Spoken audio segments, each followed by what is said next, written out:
The US-Canada border is 5,500 miles long. It is supposed to be the most straightforward border in the world, but it is not. There is a library in Vermont where you can walk in through America, sit down in Canada, and check out books from both countries, without a passport, without customs, without anyone stopping you. The US and Canadian governments know about it. They built it that way, on purpose.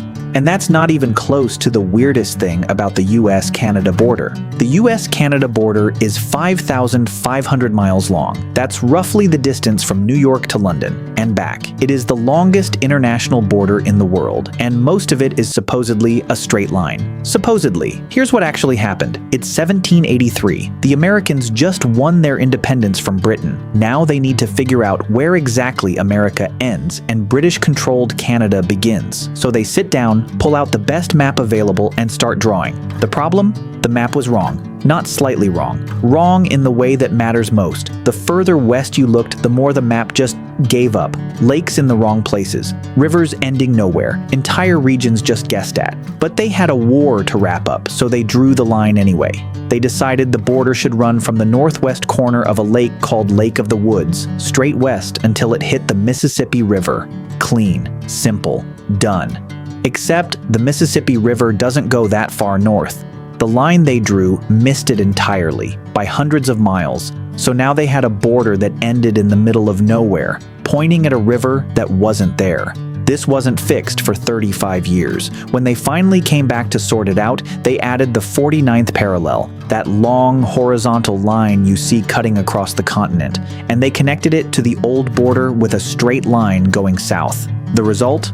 A small chunk of Minnesota got permanently cut off from the rest of America, and it's still cut off today. In the very northern tip of Minnesota, there is a small community called the Northwest Angle. About 120 people live there.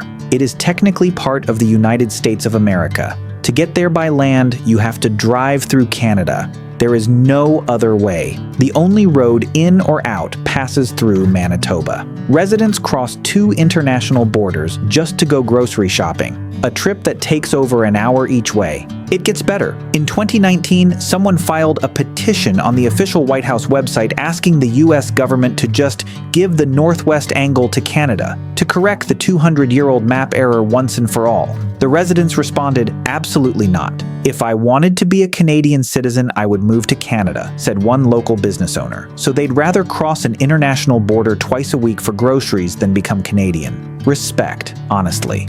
Now let's go east, to a small town called Darbyline, Vermont. Darbyline shares a street with the Canadian town of Stansted, Quebec. The street is called Canusa Avenue. One side is America, the other side is Canada. For over 200 years, residents treated it like any other street. You walked across to borrow sugar from your neighbor. You grabbed coffee on the Canadian side. Nobody thought much about it. Then came September 11th, 2001. After the attacks, the US government suddenly realized that hundreds of miles of the northern border were wide open, Darbyline included, so they cracked down. Now it is illegal to step off the sidewalk on Canusa Avenue. Cross to the wrong side without going through customs, and you can be arrested. But there is one building on that street that both governments agreed to leave alone, the Haskell Free Library. One building, 2 countries.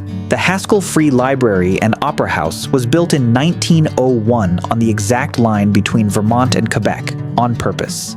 The Haskell family wanted both Americans and Canadians to have equal access. The result is one of the strangest buildings on Earth. The front door is in America. The books are in Canada. The Opera House stage is in Canada. Most of the seats face it from America. There is a thick black line of tape running diagonally across the floor marking exactly where one country ends and the other begins. The library has 2 addresses, 2 postal codes. It is registered as a historic site in both countries. For over a century, Canadians simply walked across the border, up the sidewalk, and in through the American front door. No passport, no customs, no problem. Then, in 2025, the US Department of Homeland Security announced it was restricting Canadian access, citing smuggling concerns. And yes, someone really did once hide illegal handguns in the library bathroom to smuggle them across the border. The library responded by opening a new door on the Canadian side. The border didn't stop them. It just made things more complicated. For the final weird spot, we go all the way to Alaska. There is a small settlement there called Hyder. Population, around 90 people. It is an American town, but the only road in or out of Hyder goes through British Columbia, Canada. There is no American road connecting Hyder to the rest of Alaska. Hyder's children go to school in Canada. Their utilities come from Canada. Their emergency services come from Canada. Both US dollars and Canadian dollars are accepted everywhere in town, except the US Post Office, because of course. The New York Times once ran a headline about Hyder that read, "An Alaskan village where grizzlies roam and Canada rules." The US government is aware of this. Nobody is fixing it. The US and Canada share 5,500 miles of border, drawn using a wrong map by people who had never seen the land they were dividing. Both governments have had 200 years to fix it. Both looked at each other and agreed. Not our problem.